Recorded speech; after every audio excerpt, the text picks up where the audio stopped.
Tonight we sneak through the winding stone alleys of medieval Florence, the air thick with chimney smoke and the musky scent of river mud. Cobblestones shift under your boots as you step lightly, careful not to trip on the tail of a lounging cat stretched like a melted candle in the path. Above you, wooden shutters creak open just an inch. Someone whispers the hour, but not from a clock, not from a bell, but from a candle burning down beside a sleeping tabby. The street is dark, the stars hidden behind a woolly sky, and still somehow, people know it's almost midnight. There's a reason why. And you probably won't survive this era, not because of the plague, though, yes, that's lurking too, but because even telling the time might involve staring at a drowsy cat and hoping it does something vaguely measurable before your bread burns or your debtor flees town. So, before you get comfortable, take a moment to like the video and subscribe, but only if you genuinely enjoy what I do here. Let me know in the comments where you're listening from and what time it is in your part of the world. Now, dim the lights, and let's ease into tonight's journey together. You lean against a damp wall, listening. Somewhere down the block, someone claps twice and calls out in Italian, "Midnight." A second voice yells back, "You sure?" And the answer, "The cat's already turned." This isn't a joke. In the humid, incense-heavy nights of 14th century Italy, long before everyone had a phone glowing at their bedside or even a reliable town clock, time was a flexible creature. A sleepy one. Sometimes fuzzy. Florence, like many Italian cities, thrived without mechanical clocks for most of its golden era. Church bells helped, sure, but what about cloudy days, broken mechanisms, or stolen bells? Yes, that happened. In the inky dark, in the cramped quarters of homes and shops, people found their own weird rhythms. And sometimes, that rhythm involved a furry companion. But wait. You're not in a town square yet. You're in the back alley of a leatherworker's shop. Inside, a man is snoring gently, head resting on a stained table.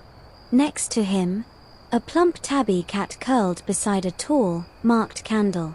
Wax pools around the base. As it burns, the hot line inches closer to the third notch, 3 hours since sunset. The cat doesn't care. You might not realize it, but what you're watching here is an actual method of telling time. Sort of. It's called a cat candle, or more broadly, a catenario, which combines cat and candelier. It's a nickname passed down through generations, now nearly forgotten. But in some small homes, for a brief few centuries, it was real enough to schedule your dinner by. What happens is this. The candle is marked in hour lines, measured in inches or fingers. As it burns, it tells you time, assuming it's not drafty, the wax isn't weird, and someone isn't breathing too hard nearby. To make it interesting, you place a cat beside it, usually one already conditioned to nap there thanks to the warm glow and the vague promise of scraps. Now here's the trick. You learn to read the cat's behavior just as much as the candle. After a few weeks, maybe even days, the household notices a pattern. At roughly the same time each night, the cat stretches, grooms, or gets up to yowl for food. These natural rhythms, especially with indoor cats, become time signals. The cat becomes part of the clock. Its tail flick. 10 minutes. Full yawn and reposition. Maybe half an hour. People get weirdly good at noticing. It's not standardized, of course. But neither was anything back then. Even church bells varied wildly. One town's nona might be another's vespers. And unlike bells, your cat couldn't be misheard through a wall. Historians still argue whether the use of cats was more symbolic or practical. Was this a real, serious method of timekeeping, or just a quirky blend of superstition and routine? Maybe both. Medieval documents rarely spell it out plainly. One 1352 manuscript from a Benedictine scriptorium shows a small sketch of a cat curled next to a taper, captioned with a single word, orario. Timepiece. Creepy? Maybe. Satirical? Possibly. But repeatable? You bet. The bigger question is, why a cat at all? Well, you're in Italy. Cats were everywhere. They controlled pests in cities overrun with grain storage, rotting meat, and unwashed bodies. They were symbols of independence, luck, and occasionally witchcraft, but mostly, they were there. They moved predictably when fed regularly. And in an era where you couldn't afford a sundial and a water clock was witch science, cats were surprisingly dependable. You crouch beside the candle now. The wax is low. The cat's ears twitch. You could probably guess it's just past midnight. Not bad. Want another weird fact? In Florence, some households actually trained their cats, yes, trained to come at specific times of day by feeding on a schedule beside these time candles. This turned into a running joke. If your cat came late, you were late. If your cat skipped dinner, people might say the time went missing. Still sounds like your own cat, doesn't it? The candle flickers low now. A bell in the distance groans 3 times. Someone grumbles from their bed, but doesn't get up. A merchant rolls over and mutters, "We've still got time." His wife says, "Not if the cat's lying to us again." And somewhere on a rooftop, a tabby surveys the sleeping city, tail swishing once, twice, then still. You wake up early, sort of. It's more like a blur between last night's candle watching and the damp morning creeping in through the wooden shutters. The sky is that ghostly pre-dawn blue, and outside, a rooster gives a half-hearted crow like he regrets all his life choices. You rub your eyes, and there it is again, the cat. Same spot. Different day. Except now the candle's long gone, puddled into a waxy corpse at the base of the sconce. No new one has been lit. You're on your own. Because, here's the truth, most medieval Italians didn't have candles to spare. They were pricey, smoky, and frankly, better used in church or for convincing thieves you were home. So how do people tell time during the day? You step outside. The narrow alley you walked last night is now bustling, sort of. Bread carts creak over cobblestones, and someone's already arguing about goats. Above, the sun peeks from behind ochre-tiled roofs, casting long shadows that dance across plaster walls. And those shadows? They're your first real clue. Before clocks, Italy, like much of Europe, relied heavily on the sundial. Not always the elegant Roman-style ones you're picturing. Some were scratched into walls. Others were painted onto shutters, even carved into stone steps. And for most of the year, that was good enough. But clouds exist. And so does human error. And so does the frustrating fact that a sundial only works when it's pointed right and set to the correct latitude. No, they didn't always get that part right. Also, it's hard to carve a precise time scale into your front porch if you've never traveled more than 6 miles from it. Plus, and this is the fun part, no one agreed on what noon meant. Seriously. In medieval Italy, noon wasn't always 12 o'clock. Sometimes it meant the 6th hour from sunrise. Sometimes it meant right before we eat but after church. Sometimes it just meant nowish. Historians still argue whether Italy ever had a truly standardized civil clock time before the 15th century, or whether everyone was just faking it with a combination of guesses and routine. Some towns even had reverse clocks, where the 24-hour day started at sunset instead of midnight. So your 4 p.m. might be someone else's 17 o'clock, depending on the month. Confused yet? Imagine you're a medieval baker. You've got 3 dozen loaves to sell and a customer who says, "Be back by Nona." Nona might mean the 9th hour of daylight, which might be 3 p.m., give or take.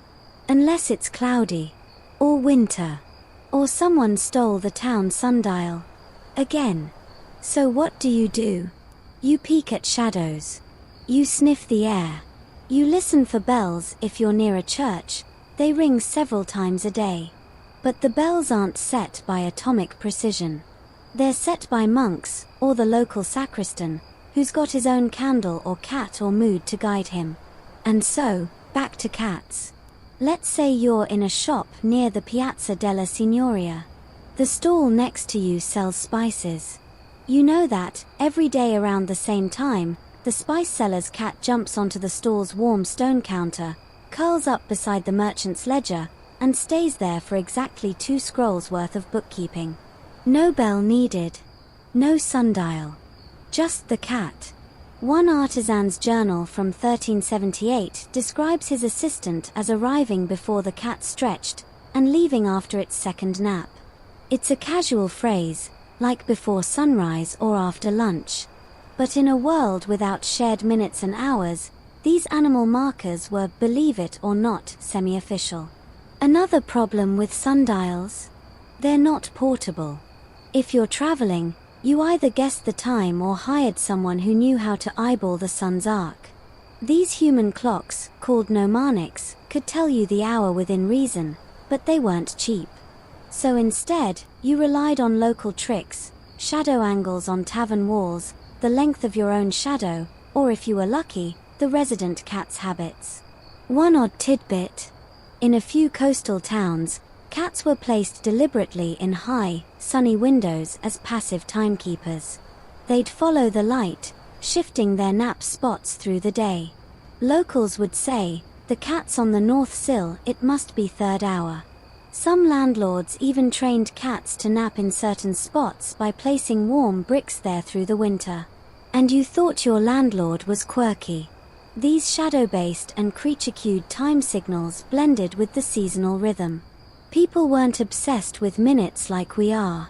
They lived in time, not by time. Meals were loose. Work started with light and ended when the body said nope. Bells guided prayers, but between them, the day unfolded with a kind of improvisational grace. Of course, this chaos had consequences. Courts sometimes dismissed cases because no one could agree on the hour. Contracts would include phrases like "before the cat's rise" or "by the next shadowfall." That sounds poetic, until someone misses a debt payment and blames a slow-moving feline. Still, you'd be surprised how accurate people got. With practice, you too could probably tell whether it's late morning or early afternoon based on sun, scent, and sound. Even now, if you live with a cat, you know they have their own bizarre sense of time. Dinner. The exact second your meeting starts. Wake-up call. 4 a.m., sharp. With claws. And so, as the morning mist burns off and shopkeepers stretch open their shutters, you realize something. There's no clock. No calendar. Just the hum of footsteps, the hiss of bread ovens, and the whisper of fur brushing past your ankle. Time here is alive. Stretching. Yawning. And you're already late. You hurry now, hurry as much as you can through a town that smells like damp stone, wood smoke, and yesterday's soup. The streets are just wide enough for 2 carts to awkwardly pass each other, assuming no one's goat has decided to nap in the middle again. You dodge a puddle, then another, and nearly trip over, of course, yet another cat. This one's perched confidently on a worn cobblestone marker, licking its paw like it owns the block. Which, to be fair, it probably does. You're headed toward an abbey. Not because you're especially devout this morning, but because it's one of the few places where time actually seems to matter. Sort of. Monasteries were the time police of medieval Italy.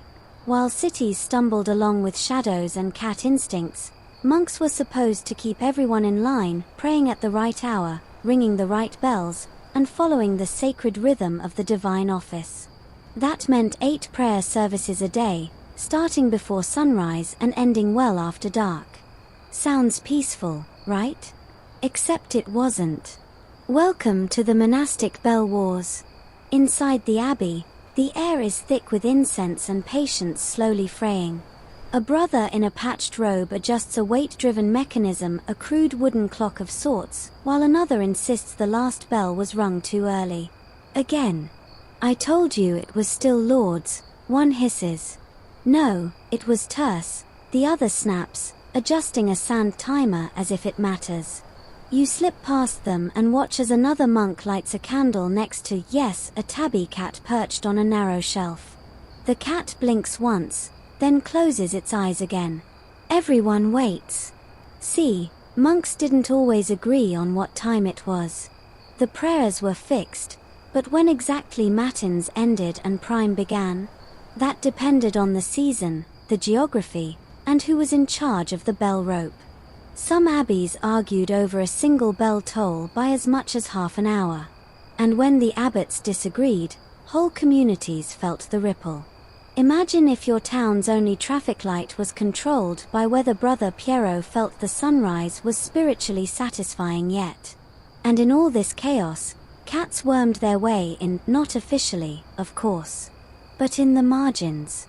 One story, possibly apocryphal, tells of a monastery in rural Tuscany that used a cat's daily chapel appearances as a marker. The cat, cleverly nicknamed Campanella, or Little Bell, would wander in around the time of sext, midday prayers, curl up under the pews, and nap through the chanting. The brothers came to rely on her fuzzy punctuality. When she skipped a day, they misjudged the hour and nearly missed a visit from the bishop. So, naturally, they wrote it off as a lesson in humility, and probably gave Campanella some cheese. Historians still argue whether these kinds of stories are exaggerated jokes passed down through monkish humor, or whether they hint at deeper truths about how unreliable early timekeeping really was. We may never know. Medieval record-keeping was often equal parts fact, metaphor, and it sounded good at dinner. Back in the abbey, you notice the same structure that many monasteries shared: long corridors aligned with the sun's arc, high eastern windows catching the first light of day. Architecture was a kind of timekeeper. The building itself helped guide the hours, especially when clocks failed. But clocks, as you're beginning to suspect, weren't always the answer. Mechanical clocks in the 14th century were rare, expensive, and laughably imprecise. They were large, mostly built for towers, and often wrong. They ran on weights and gears, with no pendulums yet to stabilize their ticking. A bell might be off by 10 minutes or 20. Nobody trusted them unless they also had a candle, a shadow, or a cat. That's why, in more than one abbey, you'd find redundant time systems. A bell, a candle, a sundial on the outer wall, and occasionally, a brother discreetly watching a cat in the cloisters.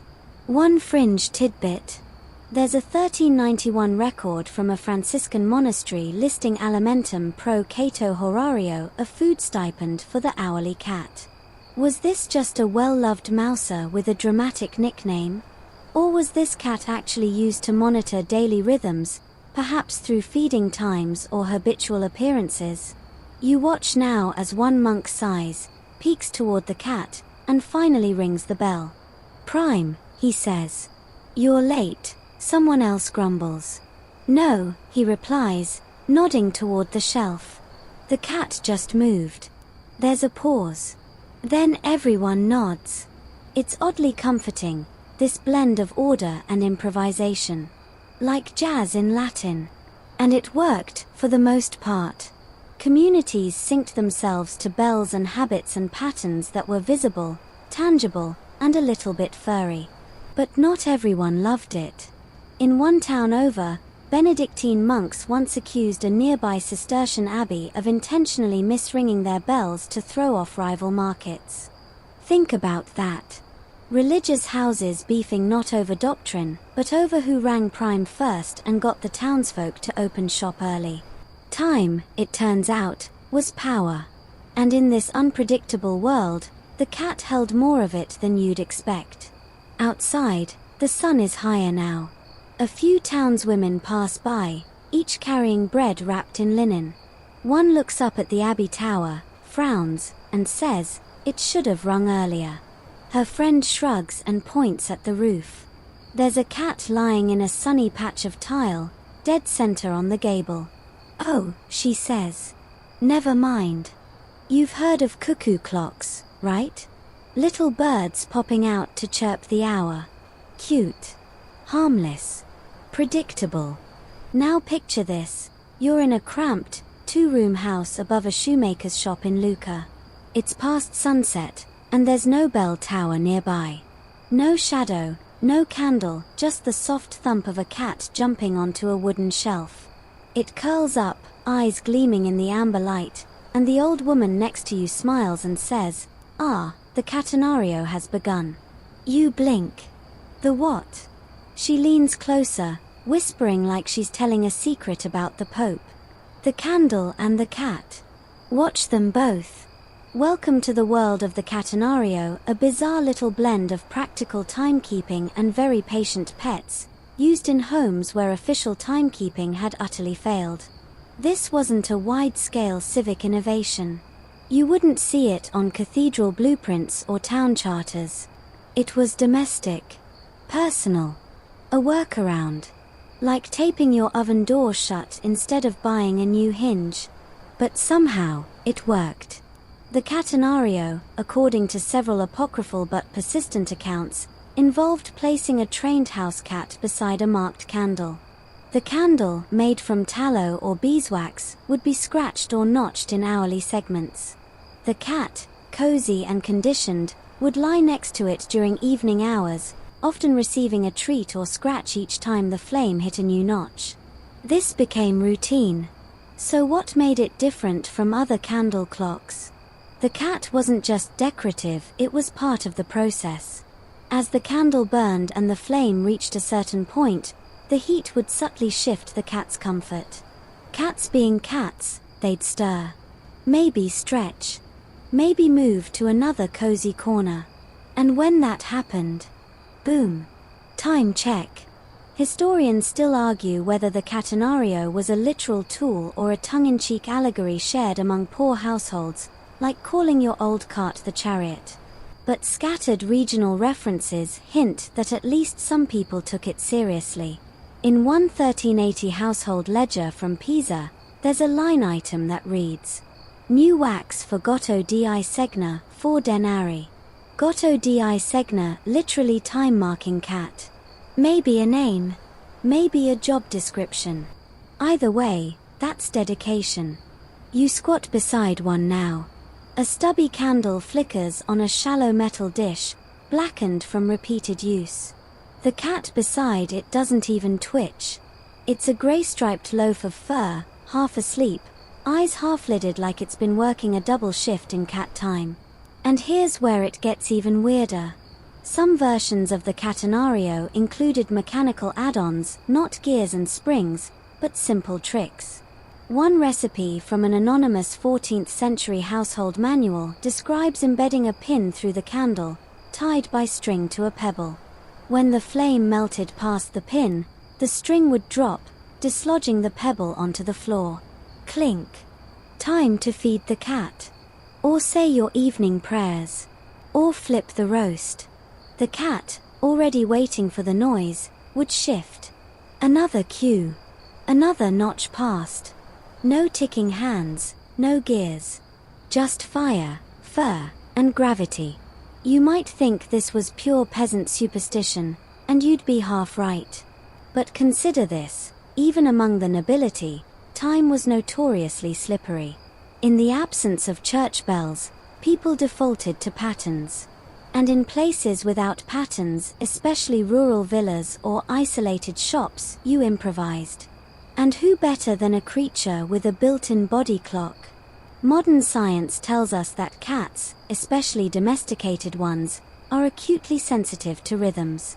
Feeding schedules, light changes, human activity. They become little living clocks, annoying but reliable. It makes sense that medieval Italians might have noticed the same. Sure, it sounds silly now. But remember, in the 1300s, burning a candle was a luxury. If you had one, you didn't waste it. And if you were going to burn one, you made it do more than light a room, you used it to stretch your time awareness into the darkness, one notch at a time. And the cat? Well, it was already there. Half furniture, half familiar, fully inscrutable. Let's not romanticize it too much, though. Cats weren't always cooperative. That's half the charm. People joked that only the devil could make a cat nap on command, and one Tuscan proverb went, "If you trust the cat for time, you'll be late to your grave." In fact, one of the surviving criticisms of the Catenario came from a notary in Siena who complained in his notes that the shoemaker below me pounds after dark because his wife trusts her mongrel cat over the convent bell. The frustration is real.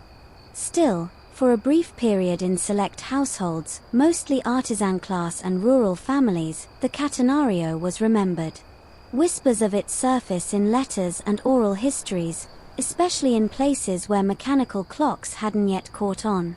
And let's be honest, you've probably used your cat to measure time without realizing it.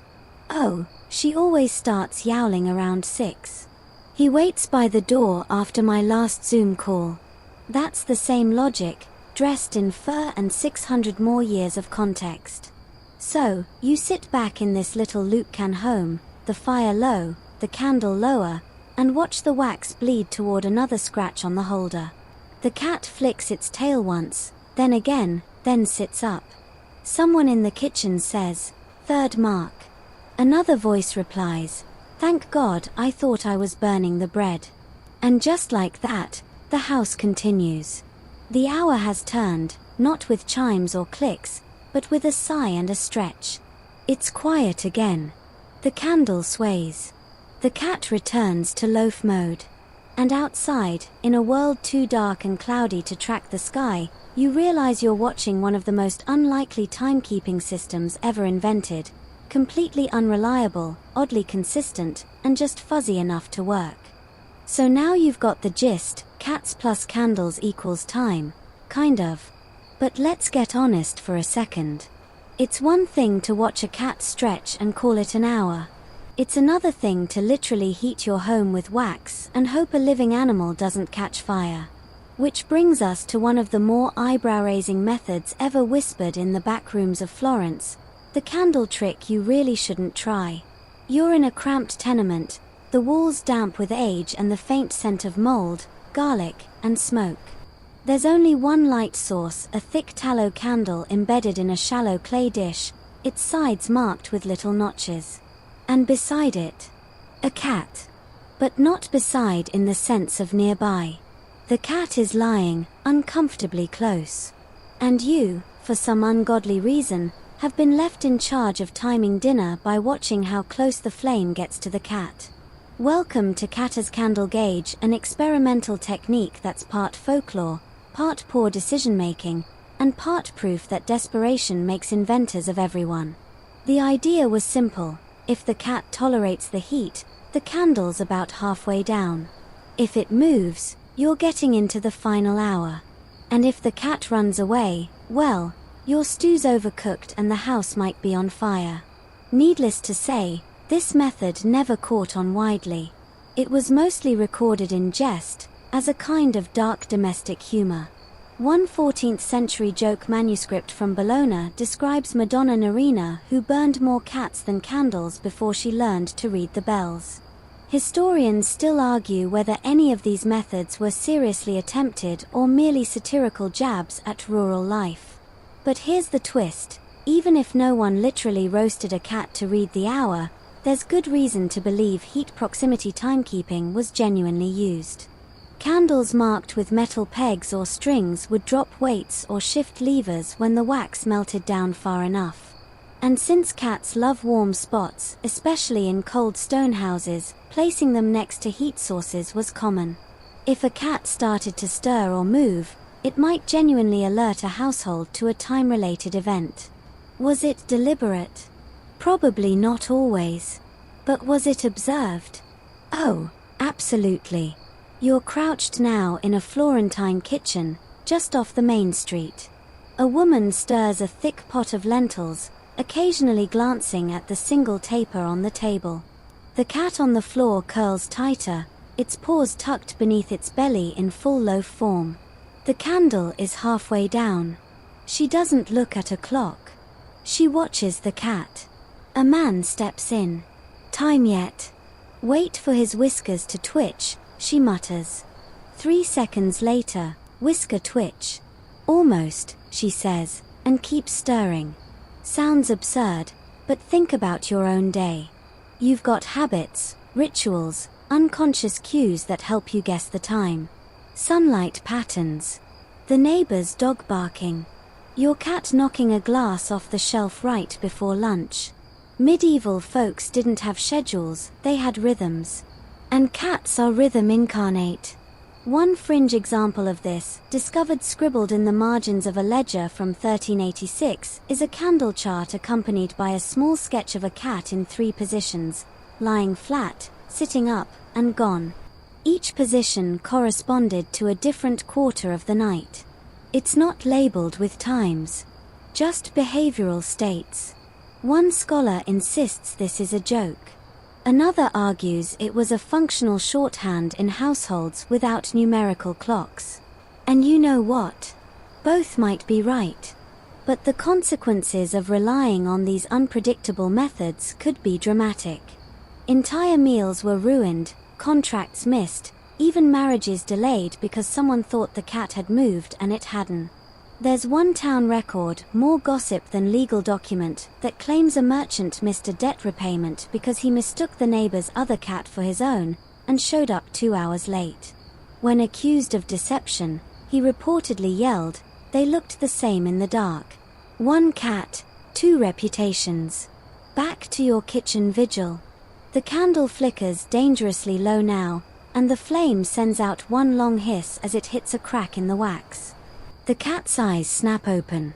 It stretches its front legs forward with a long sigh, hops off the bench, and pads away into the other room. The woman instantly stops stirring. "That's it," she says. "Turn the pot." You do, and the lentils don't burn. Not bad for a cat clock. But what makes this section so fascinating isn't the comedy. It's the fact that these methods were born from necessity. In a world where time wasn't linear but seasonal, where night came without warning and dinner couldn't be delayed past the burning of fuel, people needed something. And what they had was a candle. And a cat. It might seem ridiculous now, especially since modern cat owners can barely convince their pets to get off a laptop, let alone participate in a timekeeping ritual. But in these quiet stone kitchens, with their cold floors and narrow hearths, the candle trick offered something. A visual signal, a behavioral rhythm, a tiny system that didn't require a bell tower or a nobleman's mechanical gears. Of course, sometimes the cat just wanted to mess with people. There's a Venetian story, clearly apocryphal but too good not to share, about a cat trained to stretch at meal hours. The cat, according to legend, realized it would get treats whenever it did the stretch. So it began faking stretches all day long. Eventually, the family had to replace both the candle and the cat. And yet, who fooled whom? In the end, maybe timekeeping has always been a little bit about pretending. Pretending we know what the hours are. Pretending we're in control. Pretending that if we just mark the candle carefully enough, the world will behave. But the cat knows better. The smell hits you first: rosemary, garlic, aged cheese, and a faint sour tang of wine gone slightly too ambitious. You're weaving through the thrum of Florence's open-air market, where voices bounce off walls and conversations overlap like badly tuned lutes. Baskets of olives, barrels of salted fish, hanging sausages, and carts full of leeks jostle for space beside silk vendors and apothecaries. It's loud, it's alive, and somehow, everybody knows exactly what time it is. Or, at least they pretend to. You pass a merchant shouting, only till the cat flips, which sounds absurd unless you already know what that means. This is not a household trick anymore.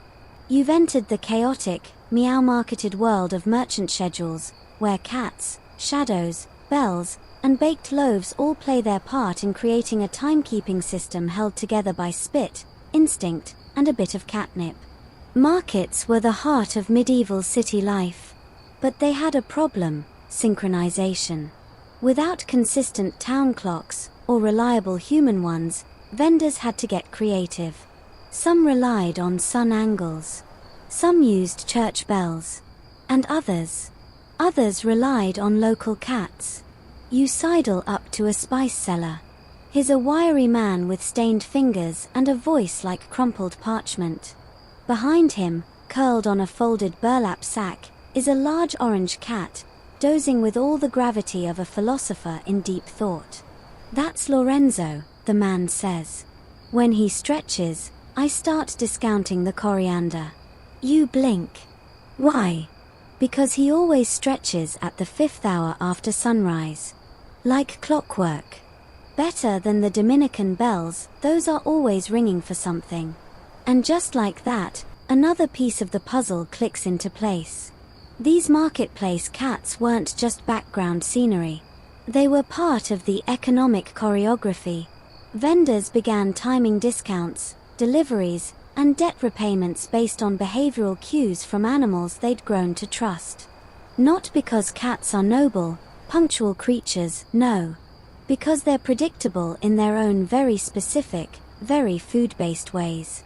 There's even a legend from the textile district where a tailor refused to open his stall until his cat had walked from the wool pile to the sunny sill.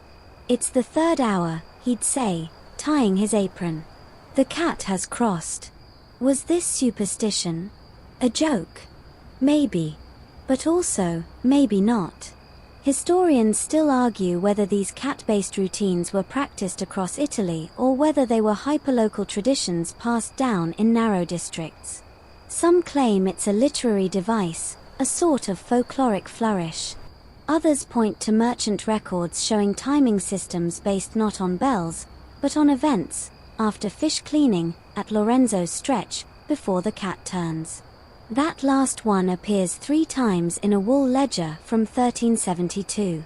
It's written as a real timestamp, casual, practical, and somehow entirely sensible in its absurdity. You walk farther into the market, past the olive vendor who throws salt over his shoulder when a black cat crosses his cart.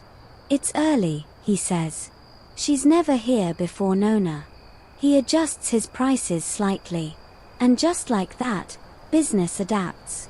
You pass a baker now, slapping dough onto a wide wooden paddle.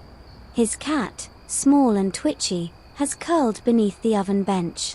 The man sees your gaze and grins. She'll roll over just after the rye is done. Always does. She likes the heat. The heat, you realize, is the real signal. Cats gravitate toward warmth. Ovens peak around the same time each morning, and cats, furry thermometers that they are, respond. A baker doesn't need a bell when he can watch his cat reposition herself halfway through the bake. That's the time to rotate the loaves. Some cats even became mascots, icons of regularity. One cheese seller in Bologna allegedly had a cat named Formaggio who paced in circles around the shop just before midday. It became a local joke: if Formaggio's pacing, you're late to lunch. The city council eventually included him in a festival parade. Still, not every cat was cut out for it. One failed merchant tale tells of a cat named Baldo who slept through storms, bells, and 3 actual fires. After 2 missed deliveries and a near duel, his owner replaced him with a dog. That didn't go well either. Turns out dogs don't stretch on schedule. And so, the legacy of merchant cats continued not as formal horologists, but as fuzzy symbols of something people desperately needed, a shared signal. In an unstandardized world where appointments were often made in phrases like "when the wine is ready" or "as the 4th shadow shortens," a cat's stretch became an anchor. You might not know exactly when it was, but you knew what was next. A delivery. A discount. A debt. Of course, there were flaws. One tomato vendor, well, proto-tomato, since they weren't common until much later, once sued a butcher for selling out before the cat turned. The cat in question belonged to a nearby herb seller, and it had changed nap spots early thanks to a tipped-over stew pot. The court dismissed the case with a shrug. The stew ruled the time, the clerk wrote. That might sound insane. But in a world where there were no cell phones, no minutes, no countdown clocks, someone had to declare that the price of lentils had just dropped. And if that someone was a sun-drenched feline sprawled on a merchant's tablecloth, so be it. You circle back through the market as the light begins to shift, longer shadows, a warmer tone. A cart rolls past you filled with garlic. A boy yells that his mother wants vinegar. Someone drops a chicken. The chaos is perfect. And amid it all, Lorenzo the cat lifts his front paws, stretches into a perfect crescent, and yawns without apology. Instantly, 3 merchants shift their pricing signs. You don't need a bell tower. You don't need a sundial. You've got Lorenzo. And honestly, you trust him more. You've wandered the markets, heard the bells, watched the cats stretch and the bread rise. But let's pull back now, way back. Climb a crooked hill path just outside the city, past the vineyards and olive groves, and look down at Florence from a quiet perch. The city glows golden under the late afternoon sun, its terracotta rooftops clinging to each other like gossiping neighbors. Smoke spirals lazily from chimneys. Bells chime faintly in the distance, some early, some late. And on a crumbling stone ledge beside you, a cat sits. Of course it does. The higher you go, the more time warps. Not because the air is thinner, but because distance gives you perspective, and in this case, a peculiar kind of spiritual timekeeping that medieval Italians called ora interiori, or the inner hour. See, not everyone tracked time by sun or bell or even cats. Some, especially mystics, hermits, and even certain monastic orders, believed that the true passage of time wasn't external at all. It was marked inside the soul. And cats, surprisingly, played a role in this too. You duck into a stone hermitage nestled into the hill. It's small, barely a room and a half, with soot stains along the ceiling and a rough wooden bench that's seen better centuries. A woman sits cross-legged in the corner, eyes closed, mouth softly moving through the psalms. And beside her, a long-haired cat purrs with the gentle confidence of a creature who knows it belongs absolutely everywhere. She's tracking time, but not with a clock. Instead, she's tuned to the rhythm of her prayers, her breath, and the cat's movements. Every few verses, she glances sideways, not for light, not for shadow, but for behavioral cues. A twitch of the ear. A tail flick. The cat shifts. She shifts with it. This isn't superstition. This is meditative entrainment, syncing your sense of time to the natural patterns around you. And in an age where mechanical precision was both unreliable and spiritually suspect, this method was oddly respected. Historians still argue whether this type of cat-assisted reflection was a true timekeeping method or more of a spiritual crutch, something to keep focus during long hours of prayer. But scattered writings from 14th century mystics mention feline companions with surprising regularity. One fragment from a recluse near Arezzo reads, "When Misetta stands, I rise. When she blinks, I bow. Her pacing calls me to chant. Her stillness returns me to silence." Is it poetic? Certainly. Is it functional? Arguably. But what matters is the outcome. These individuals developed a sense of time that didn't need bells or candles or sundials. It flowed with breath and fur and intuition. And in a world ruled by hard labor and uncertain futures, that internal rhythm might have been the only clock they could actually control. Back outside, the sun dips lower. You spot another hermitage, this one with a small fenced garden and yes, a pair of cats sunbathing on the wall. A younger monk kneels in the dirt, pulling weeds, eyes flicking occasionally to the felines as though they're hourglasses wearing fur. It's not hard to see how this started. Cats are consistent. They wake, stretch, yawn, prowl, eat, nap all in the same sequence, day after day. In a world where your village might have a bell one week and none the next, thanks to raids, fire, or politics, the feline circadian rhythm became a fallback. You sit for a while on the edge of the hill. The wind rustles the olive leaves. The cats don't stir. Here, time isn't a bell tolling from the Palazzo Vecchio. It isn't a merchant shouting discount hour or a candle burning its last drop of wax. It's the moment between bird call and breeze, between the first cat stretch and the last glint of sunlight on the tiles. There's a fringe tidbit tucked into a 1394 sermon from a wandering Franciscan friar that warns against relying too heavily on bells or devices to feel the hour of the Lord. He urges listeners to instead observe the beasts of the field, who neither ring bells nor mark wax, and yet wake, rest, and feed in due season. Scholars disagree over whether this is purely metaphor or evidence of a broader cultural sentiment, a sort of protonaturalism in response to the failing precision of civic clocks. Either way, you can't help but notice that spiritual time and cat time often walked hand in paw.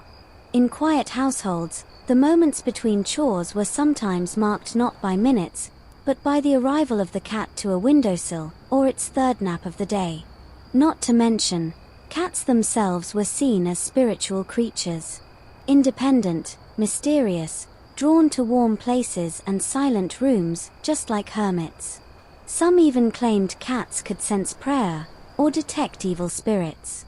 That's probably a stretch. But it makes a decent bedtime story. And here you are, watching a cat do absolutely nothing, and yet, somehow, that nothing is enough. You look back at the city. The bells are quieter now, more evenly spaced. The chaos of the market has faded. Shadows lengthen. A door creaks open below, and a candle flickers on. You hear soft singing. The beginning of Vespers. The cat beside you rises, stretches with ancient dignity, and pads away into the olive grove. Maybe that's the true signal. Not a chime. Not a schedule. Just the quiet agreement between human and animal that says, yes, now is the time. You stand too. And for once, you don't need to check the sky. The sun is gone now, dipped fully behind the hills, leaving behind a violet haze and the soft shimmer of hearth smoke. You make your way back down toward the heart of the city, the stone beneath your feet still holding the warmth of the day. A cat watches from a rooftop. Another prowls between barrels. One more dozes on a butcher's awning, unbothered by the human hustle tapering off into candlelit quiet.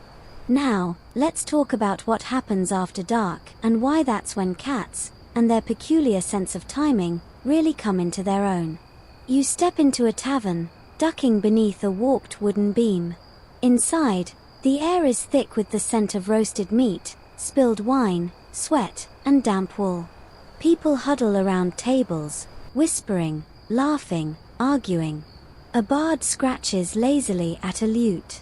The innkeeper nods in your direction and jerks his head toward the hearth. "Mind the cat," he says. And there she is, curled up like a slipper near the fire, one ear twitching every time someone opens the door. The cat's not just here for warmth or mice. She's the night signal. When she gets up, stretches, and pads off toward the back room, the innkeeper knows it's time to douse the lamps in the common area. He doesn't own a clock. He owns a feline. See, in medieval Italy, night wasn't a single block of time. It was divided roughly into 3 or 4 watches or vigilii.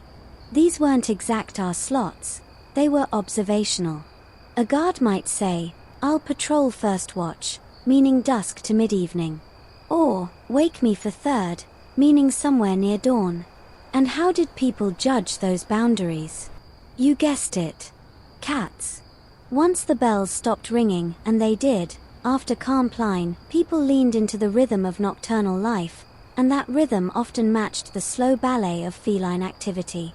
Cats don't sleep straight through the night. They cycle. Nap, hunt, nap, patrol, nap again. In towns and villages, people noticed.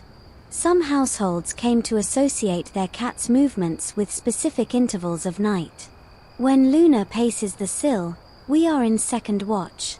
Or, after the third round, she sits at the stairs. Then we know to check the firewood. This wasn't mysticism. It was routine. It was survival. You take a seat near the hearth and watch as the cat stirs. She doesn't rush. She stretches, licks her paw, and begins her slow, sinuous trek toward the wine casks. The innkeeper glances at her, nods once, and begins blowing out the lamps farthest from the bar. "That's my third bell," he mutters. No bell has rung. Just a purring clock on 4 legs. Historians still argue whether this kind of nighttime timekeeping was ever widely practiced, or whether it lived mostly in oral culture in those blurred hours where fact, folklore, and fatigue mix like poor wine and worse judgment.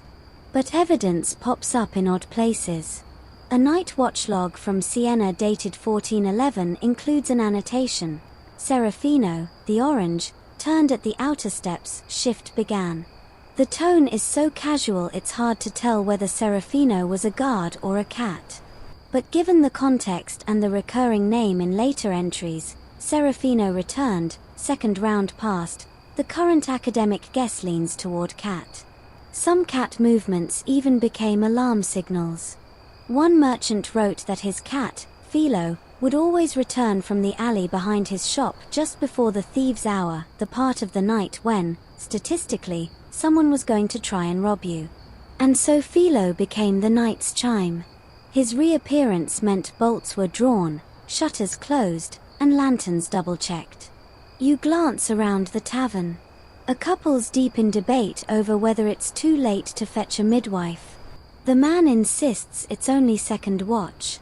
The woman points to the cat, now fully curled beside the wine rack. "She's settled," the woman says. "It's too late." The man doesn't argue. It wasn't just homes and taverns. Some night guards in Venice and Genoa, notoriously short on functioning pocket timepieces, used cat sightings as route markers. They'd pass through alleyways, spot the same shop cat curled in its usual nighttime post, and log their patrol entry accordingly. "I saw Bianca in the window, half watch past." It wasn't science, but it was close enough for a world that measured time in signs, not seconds. One fringe tidbit. A 15th century herbal manual includes a bizarre timekeeping recipe involving cats and valerian root.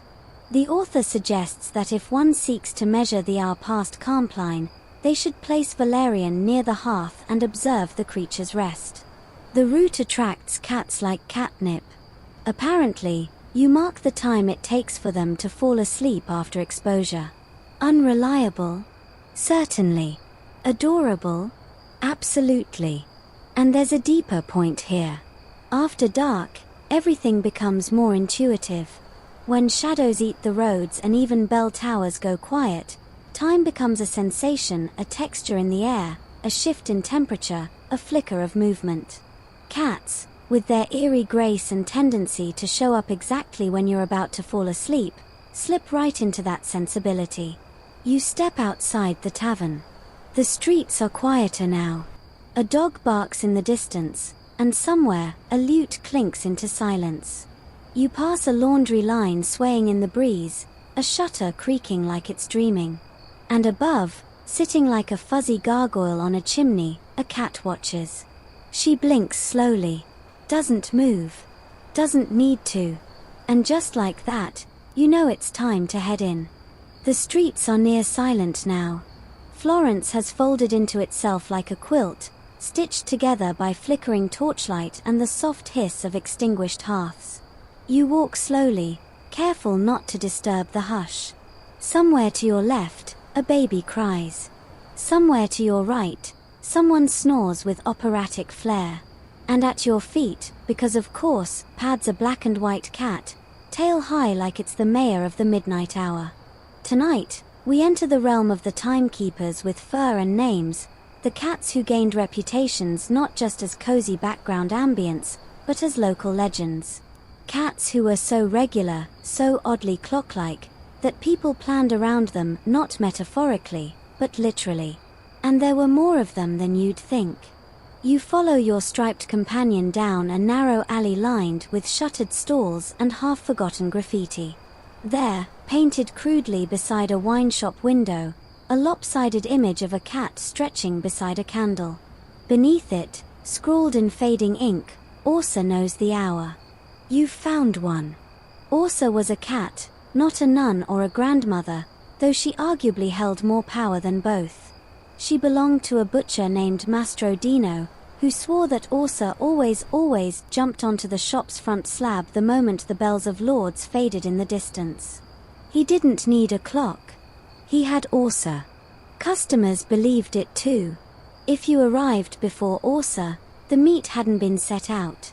If you showed up after her stretch and sit, you were late. The good cuts were already gone. So respected was Orsa's punctuality that when she died peacefully, on a pile of salted boar skins, Dino kept a wooden carving of her in her usual spot, lighting a candle beside it each morning. Out of respect. Out of habit. And, some whispered, because timing got worse without her.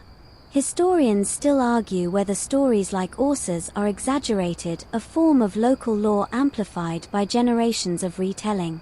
But old neighborhood ledgers and letters lend some weight.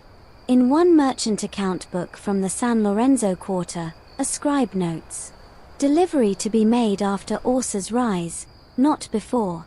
That's not poetic. That's logistical. You pause now beneath a rusted iron sign, where another tale once walked on four paws, Nerone, the cat of San Martino's bell tower. Nerone was famous for climbing the spiral staircase each afternoon and curling up on the ledge just below the bell. Monks claimed he did it within minutes of terce, no matter the season. He was never trained, never fed on schedule. He simply knew. One friar wrote, "In spring he waits at the third toll. In winter, he climbs by the silence, not the sound. A better keeper than the sacristan." Did Nerone adjust based on sunlight? Echoes? Smells? No one knew. But his presence became a communal marker.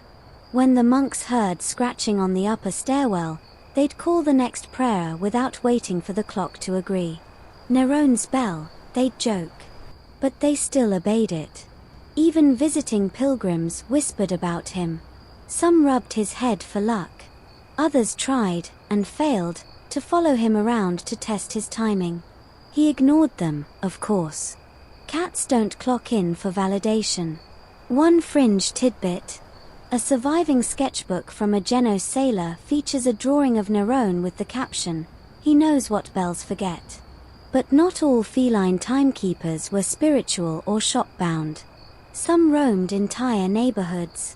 In Bologna, a cat known as Zuppa, named for his shameless habit of stealing soup scraps, was said to make his rounds 3 districts every evening. His arrival marked the end of the washing hour in one square, the start of storytelling in another, and bedtime for 2 baker families who claimed Zuppa sat outside their windows exactly when it was time to knead dough for the pre-dawn bake. Zuppa has 6 paws, people joked, meaning he was everywhere at once.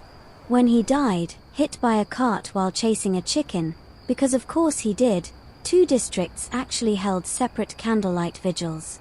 Not out of affection, Zuppa was reportedly kind of a jerk, but out of sheer disorientation. "We don't know what time it is anymore," a widow reportedly wailed.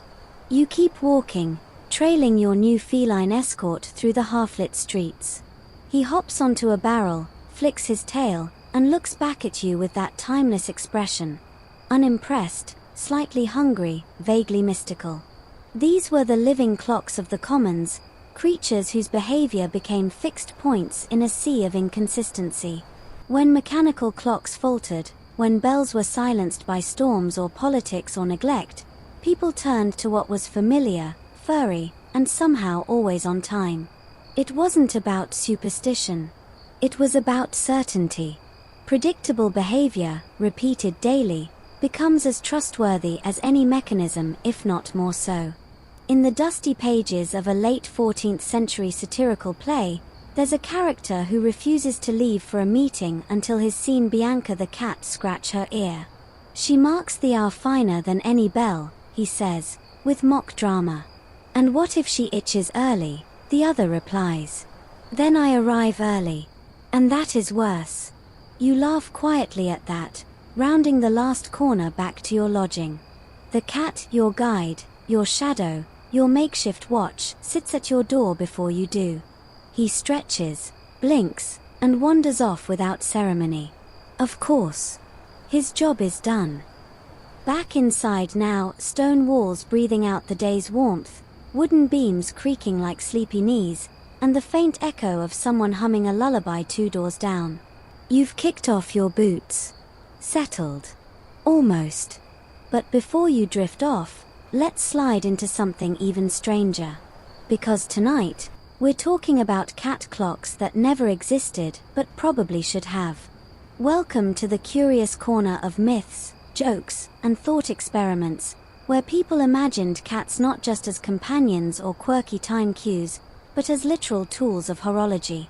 Not metaphor. Not behavior-based guesstimates.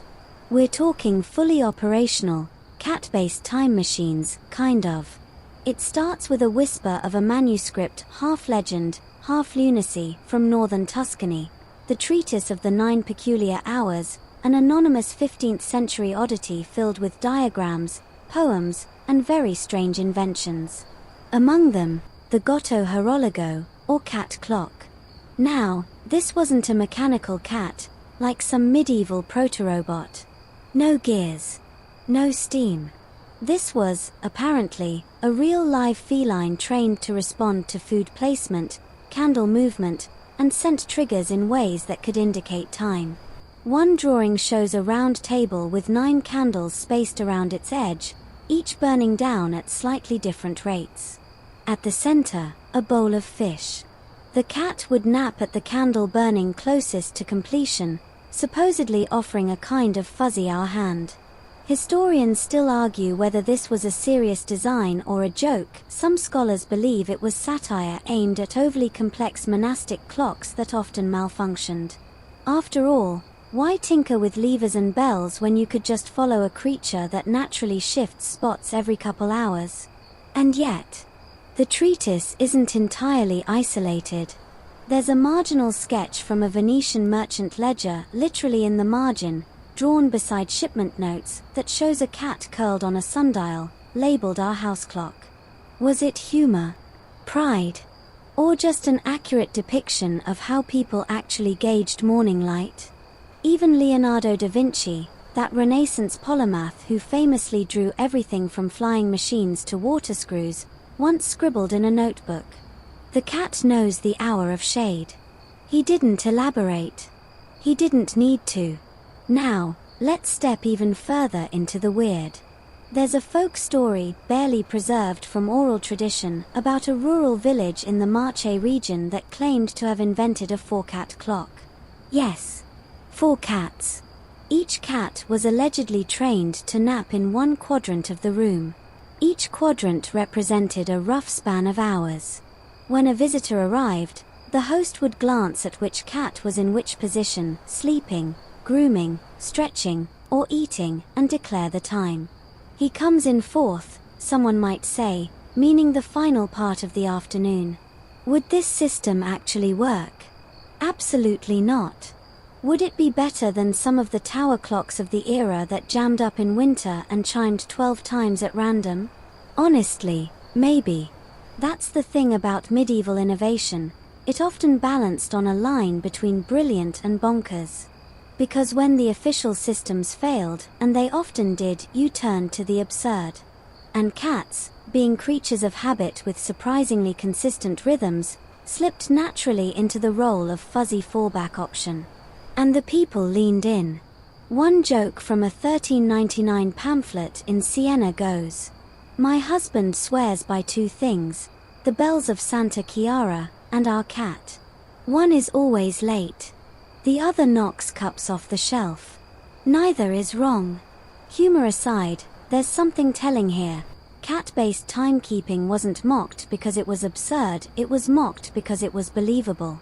If it had been totally outlandish, it wouldn't have made it into satirical plays, merchant records, or kitchen calendars. But it had just enough rhythm, just enough truth, to serve as a stand-in, especially when the real systems couldn't be trusted. Consider this.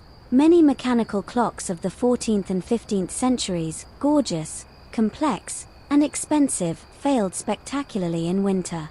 Lubricants froze, gears misaligned, and in humid conditions, they simply rusted. But a cat still woke up, stretched, and walked to its food bowl, no matter the weather.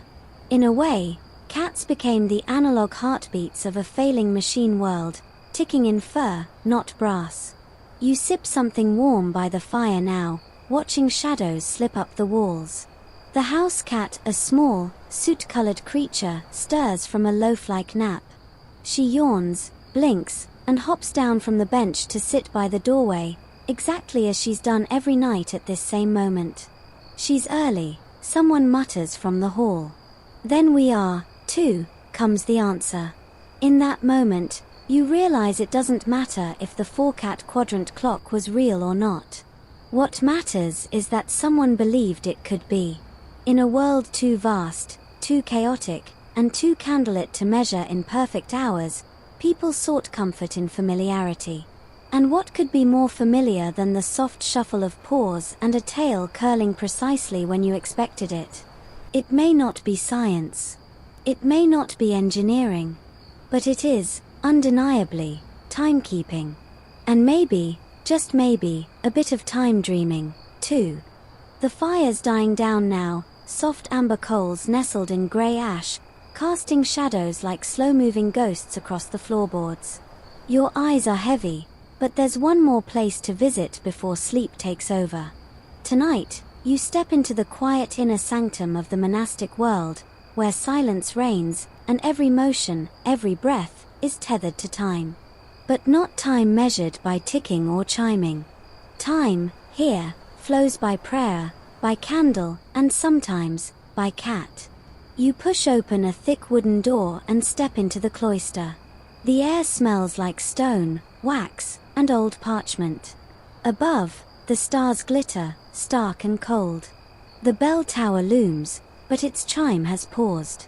It's the interstice between Compline and Matins, when most monks sleep, and the rest of the world forgets to count minutes. But not everyone sleeps. A soft pad of paws echoes in the corridor. You glance down. A white cat with charcoal ears winds past your ankles, then darts silently around the corner like it's running on a secret schedule. You follow. Because in these quiet hours, monks kept time differently, through chants, light, breath, and the slow burn of oil lamps. Many monasteries operated without the precision of full mechanical clocks, especially in the earlier centuries. And even when clocks were installed, they often malfunctioned or needed manual winding. Enter the monastic cat. In some abbeys, cats became part of the unspoken rhythm. A friar might know it was time to prepare for lauds because the cat had moved from the scriptorium's warm shelf to the window ledge. Another might see the cat's absence as a signal to rise for vigil. Now, was this officially documented? Not exactly, but hinted at. Yes, repeatedly. There's a peculiar marginal note in the liturgical book of Monte Oliveto Maggiore, written by a bored monk who sketched a small curled cat beside the word prima. Next to it, if she is here, we are early. If not, be swift. Historians still argue whether this was serious guidance or a sleepy scribe's joke. But context matters. The time between matins and prime was dark, ambiguous, and often hard to calculate, especially on cloudy nights when you couldn't track the moon. A warm cat shifting locations? That might be just the clue you needed. Inside the scriptorium, a hunched brother carefully illuminates a page with gold leaf. Beside him, a long-haired tabby snoozes on the edge of the desk, tail flicking in dreams. The monk's hand moves steadily, but now and then he glances, not at the hourglass, not at the oil lamp, but at the cat.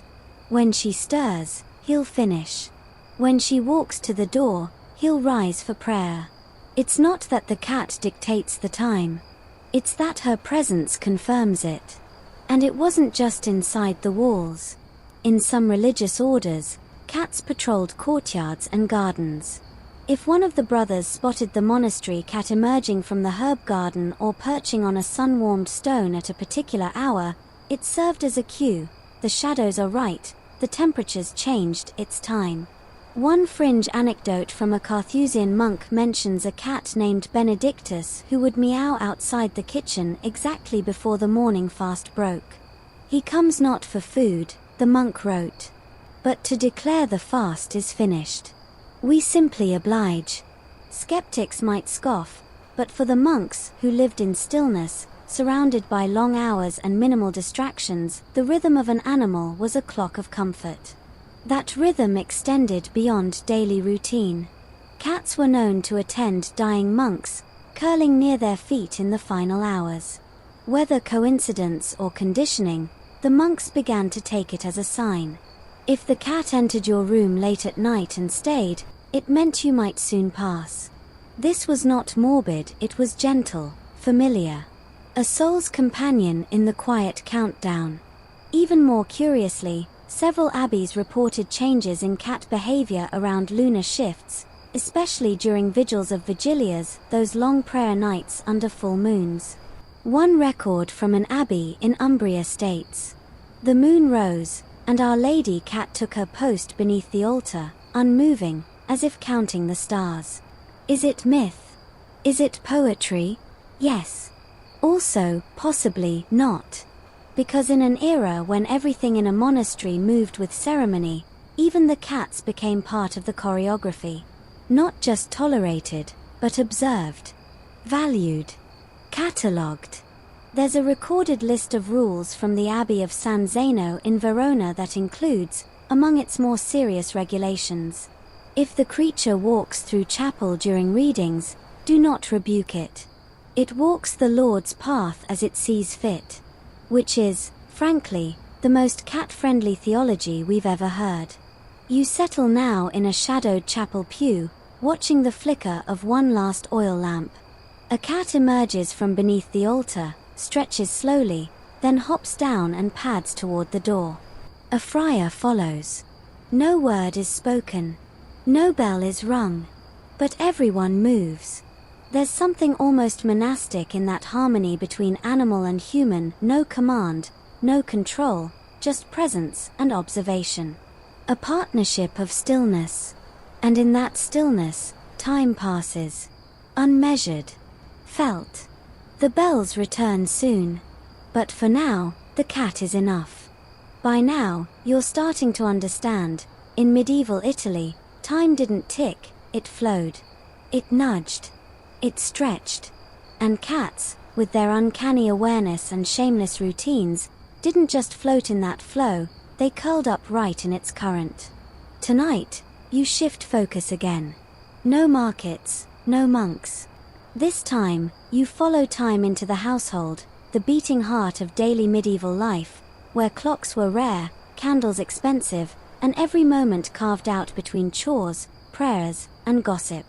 Welcome to domestic cat time. You're standing inside a modest Florentine home. The walls are warm-toned plaster, patched with care. A pot simmers on the hearth. Herbs hang from the ceiling beams. There's chatter in the kitchen, fabric being folded in the bedroom, and a child somewhere in the back practicing her Latin with all the reluctant enthusiasm of a cat getting a bath. And in the very center of it all, a tortoiseshell cat, sprawled on the warm stones beside the fire like she owns not just the room, but time itself. Because in a home like this, she kind of does. The rhythm of the day often followed domestic rituals, fetching water, kneading bread, feeding chickens, and many of these were pegged to subtle signals. The way the sun hit the floor. The position of the shadows on the kitchen wall. And yes, very often, the behavior of the household cat. She comes for milk when the oven's ready, says the woman of the house, patting the cat's flank. That's when I start the kneading. Simple. Predictable. Unofficially official. And that cat is more than just an early riser. She's a timekeeper, a pest controller, a foot warmer, and let's be honest, a bit of a judgmental roommate. But her patterns are reliable. When she shifts from hearth to window, It's time to sweep. When she slinks into the courtyard, someone should be feeding the chickens. If she's still dozing by the door at dusk, you're behind on your firewood. These patterns weren't merely noticed, they were remembered. Passed down. Repeated like household proverbs. There's even a proverb from northern Italy that goes, "A cat by the kettle makes bread rise better," which, to be fair, is probably more about temperature than mysticism. But the cat's role is clear. She's the ambient sensor, the original smart home device, no charging required. One fringe tale tells of a woman in Pisa who trained her cat to wake her before sunrise by placing a warm stone wrapped in cloth under her bed, then removing it just before sleep. The cat, seeking heat, would jump up in the early morning to curl near the cooling spot, waking the woman in time to prepare breakfast for her husband's rowing shift. Better than a rooster, she wrote in a letter. And much less noisy. Historians still debate whether these routines were truly timekeeping or just affectionate coincidences. But the same way we might say when the coffee brews or after the toast pops, these medieval households relied on the cat clock to start their next task. And cats noticed too. One merchant's diary from Lucca mentions his cat appearing in the dining room 2 candles time before supper, as if she had personally memorized the family's dinnertime schedule and had decided to beat everyone there. The diary adds, dryly, "She is never late, unlike my son-in-law." Now, let's not forget that cats could be manipulators as well. Some families swore that their cats adjusted the clock, that is, showed up earlier if dinner smelled good, or not at all if the weather outside was nicer than the meal. "She tells me when I've burned the stew," a cook once said. Still, even these quirks became useful. If your cat refused to sit near the oven, maybe it wasn't hot enough. If she wouldn't leave the storeroom, maybe the grain was going bad. If she meowed at the wrong time of night, something was wrong. In an era without thermometers, timers, or alarms, a sensitive, responsive animal became a kind of fuzzy feedback loop. You watch now as the family in this little Florentine house prepares for evening. The children are being ushered inside. The oldest boy is stoking the fire. The mother is setting aside dough to rise overnight. And the cat? She hops up to the window ledge, curling into a tight coil, eyes half-lidded, tail flicking twice. "She's tucked," the father says. "Then we're on time," the mother replies. That's the whole system. No dials. No gears. Just a cat and 1,000 days of observation. There's something oddly beautiful about it.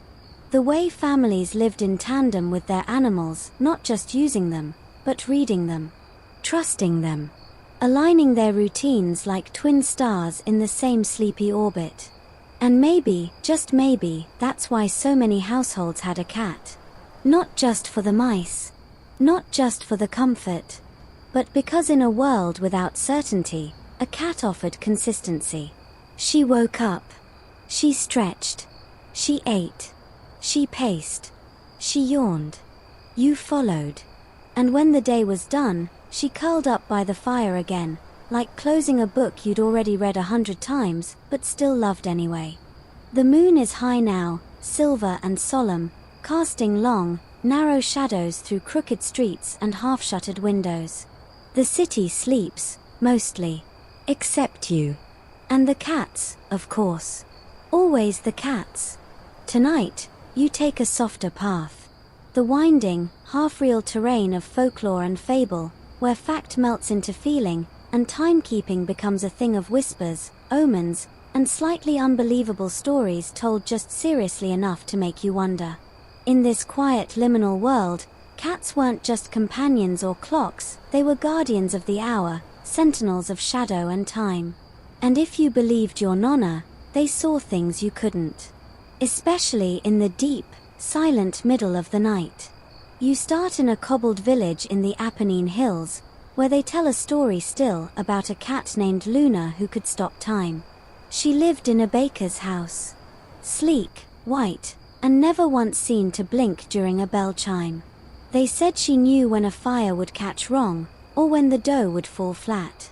More curiously, they claimed that whenever Luna disappeared, people lost track of time completely. One farmer swore he fell asleep for half a breath while waiting for her return, only to wake and find it was noon, the cows already milked, the sun wrong in the sky. Of course, historians will tell you, this is nonsense. There's no cat who can manipulate time. There's no documented case of collective temporal amnesia tied to feline vanishings. And yet, there's that 1421 village council note from Montefelonico. After Luna's 3-night absence, the entire bell schedule required correction. Time was lost. The monks blamed fog. Others were not so sure.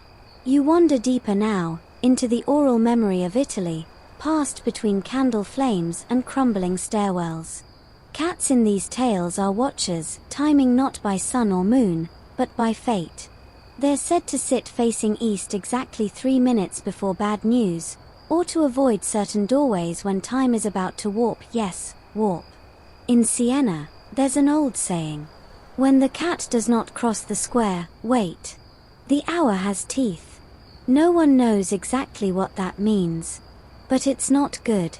There's a fringe tidbit tucked into a 15th century dream journal, kept by a nun who claimed that every night before someone died in her convent, the cat stared at a specific beam in the chapel ceiling. She called it the judgment beam.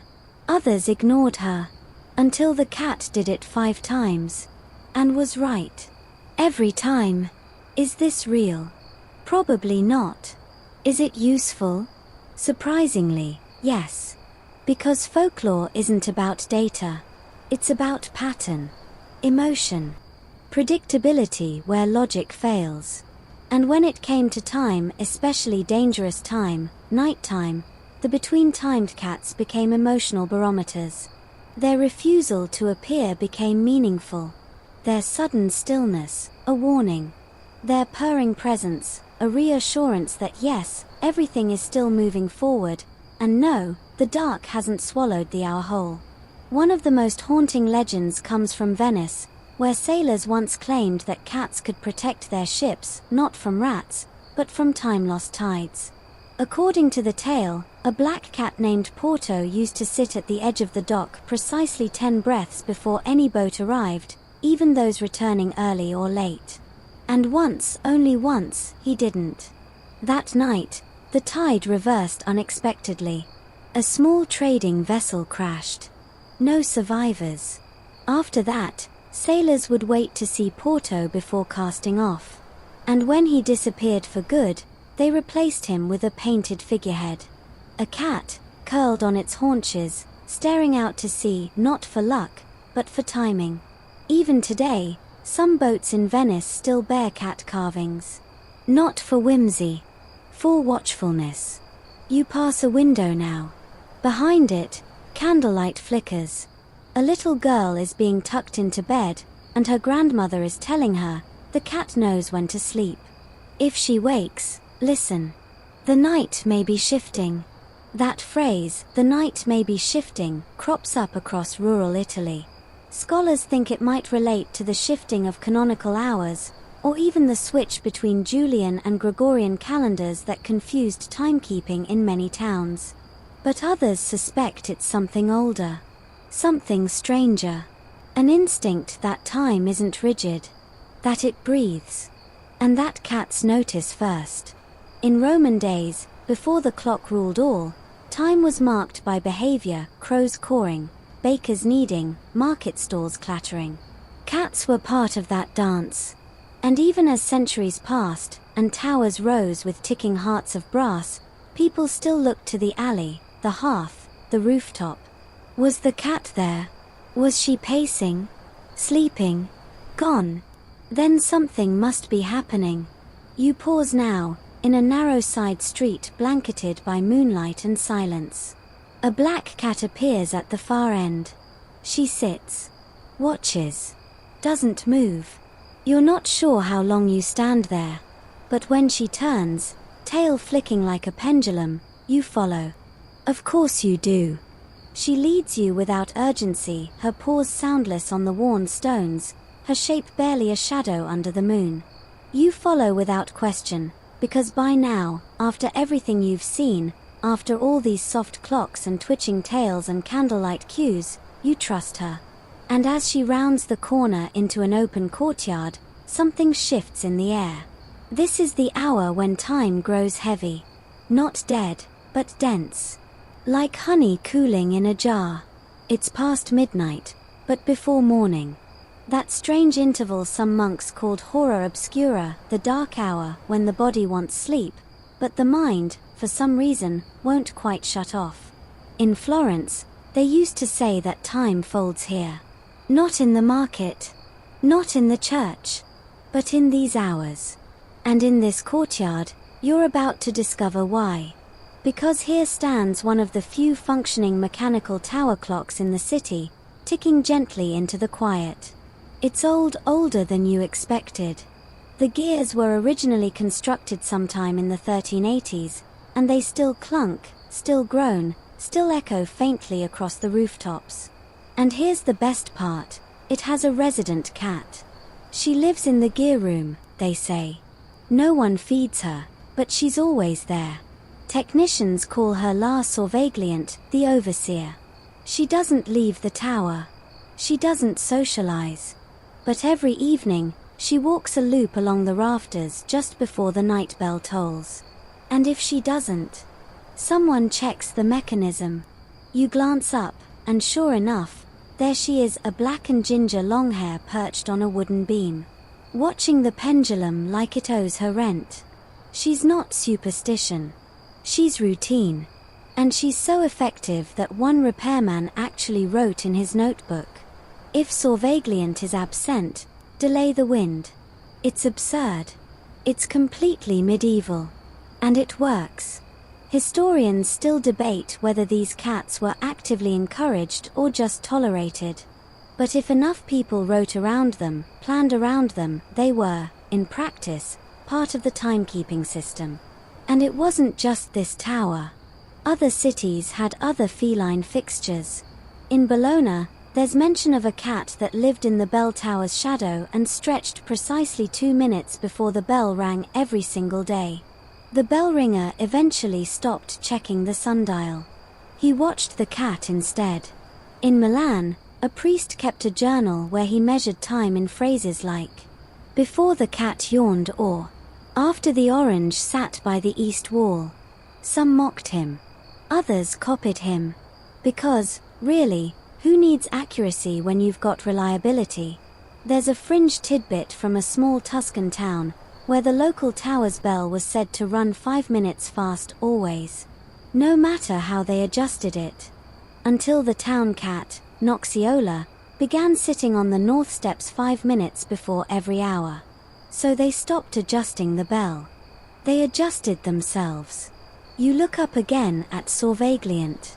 She blinks, flicks an ear, then vanishes deeper into the rafters like a wisp of chimney smoke. And you think, maybe that's what made cats so perfect for timekeeping. Not their accuracy, but their defiant consistency. Their refusal to change for anyone.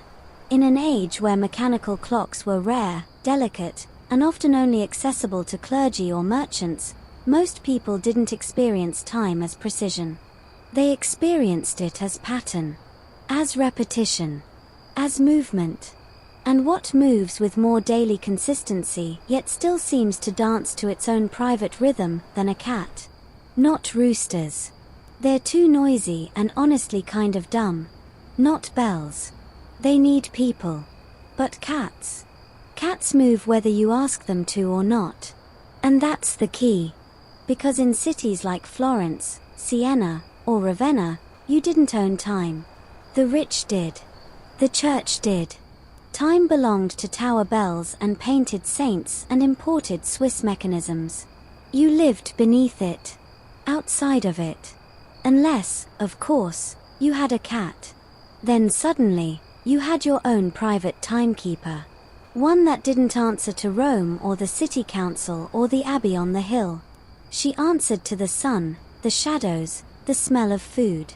She answered to her bones and her instincts and the weird scratchy blanket in the back room. And somehow, that made her trustworthy. The best kind of clock is the one you don't have to wind. The hour deepens. The bell ticks once, just once, a warning of the coming chime. You step back into the alley as the city clock prepares to sing. And for a brief moment, you swear you hear it. Not the gears. Not the bells. A soft meow. From up in the rafters. Right on time. The bell rings.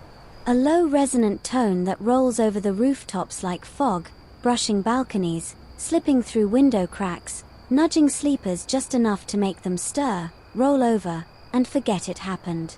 You're still outside, hands tucked in your sleeves, breath just visible in the early pre-dawn chill. You think about everything you've seen tonight, monks reading cats like clocks, market butchers consulting their furry forecasters, grandmothers setting dough by paw print patterns. And here, in the quiet before morning, it all feels strangely logical. Because in the medieval world, time didn't move in tidy little slices. It stretched. It curled around rituals, meals, prayers, and weather. It sagged in the rain and galloped through market days. Clocks tried to contain it. Cats, somehow, just rode it. And that's where tonight's final story lives. This one's not from a city or a monastery. It's from a small fishing village on the Ligurian coast, where time was tied more to tides than towers, and routine meant survival. In this village, every family had at least one cat. Not because of rats, though that helped, but because fishermen swore by them as harbingers of safe hours. If the cats lounged on the docks just before dawn, the fishermen rowed out confidently. If the cats stayed near the houses, huddled under awnings or inside barrels, no one launched. Not even the desperate. It wasn't fear. It was respect. A sense that the cats knew something they didn't. The villagers had no clocks. Their bell tower had long since collapsed in a storm. But the cats, they still marked the rhythms. One weather-beaten journal from a widowed sailor reads, "I trust the cat. Not the sea. Not the wind. Not even the stars. The cat knows when it is time to stay." Of course, skeptics point out that cats dislike strong winds and storms, and would naturally avoid venturing out before bad weather. But that's the point. Their behavior coincided with timing. Whether driven by instinct or coincidence, people noticed and trusted it. Historians still argue whether these fishermen's superstitions count as timekeeping at all. Some say they're just weather lore. Others suggest this was a full, informal system of cat-based tidal timing. In one oral account passed through generations, there's a tale of a tabby named Lupo who was so accurate in predicting the hour the tide shifted that sailors waited for him to move from one barrel to another before casting off. He was our sandglass, they'd say, with stripes. It might sound like fantasy, and maybe it is. But tonight, after all these hours spent walking streets, kneeling in monasteries, and huddling by hearths, you understand the deeper truth. Cats weren't just marking time. They were anchoring it. In a world without smartphones or synchronized hours, when days bled into one another and seasons crept without warning, a cat was something steady. Something predictable. Something warm and real that showed up again and again and again. And when you saw her stretch, or meow, or curl into a perfect loaf at the exact moment the bells were supposed to chime, or didn't, you believed not because she replaced the clock, but because she confirmed what you already knew. That time was here. That you were still within it. That life, odd, imperfect, and beautiful, was still ticking forward. Now, you head back inside. Your bed creaks as you settle in. The walls groan softly as the building exhales. Outside, somewhere nearby, a cat yowls once, just once, then falls silent. And from this moment on, you'll never see a cat snap quite the same way. And now, finally, we slow. The bells are quiet. The streets are empty. And whatever hour this is, dawn or not quite yet, it belongs to you. You feel the warmth of the bed, the softness of the air. Somewhere nearby, a cat curls into sleep, its breath rising and falling in perfect rhythm with your own. Time no longer matters here. Not minutes. Not chimes. Just the hush of the room, and the way your heartbeat softens with each breath. You let the weight of the blanket press into your shoulders, anchoring you gently. Let your thoughts drift like lanterns down a slow-moving river, no hurry, no noise. Just quiet currents. Memory and imagination dissolving together. If you think back to the stories tonight, the butcher's cat, the tower's shadow walker, the feline who guided fishermen, you'll notice a pattern. Not precision, but comfort. Not measurement, but meaning. Because maybe time isn't a clock. Maybe it's a cat. Stretching. Watching. Knowing when to rest. And you've earned your rest now. So go ahead. Let your eyelids drift lower. Let your breath ease deeper. Let the purring hush of centuries carry you softly into sleep. Where time folds. Where cats still watch. Where morning can wait.